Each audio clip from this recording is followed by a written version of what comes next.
মাসি আমাকে এই লেবুটা দিয়ে কিছু বানিয়ে দাও তো, আমি খাবো। ঠিক আছে, বানিয়ে দিচ্ছি। আমার ভাসতে আবদার করেছে তাকে দুটো লেবু দিয়ে কিছু বানিয়ে দিতে। তো ভাবলাম কি বানাবো, ভাবলাম যে তাকে লেবু মাখা বানিয়ে দিই। তো লেবু মাখার জন্য আমি লেবু দুটোকে ধুয়ে নিচ্ছি।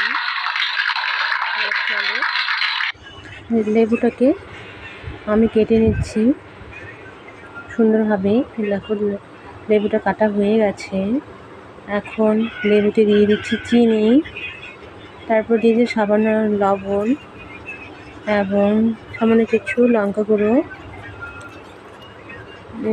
এবার দেখো বন্ধুরা, আমি দুটো শুকনো লঙ্কা নিয়েছি এবং দুটো শুকনো লঙ্কাকে নতুন তেঁতুলভাবে আমি পুড়িয়ে নিচ্ছি।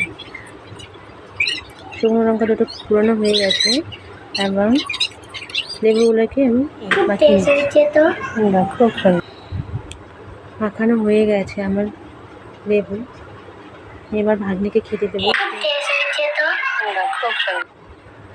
দেখো বাচ্চাগুলো কত এনজয় করে লেবু মাখা খাচ্ছে।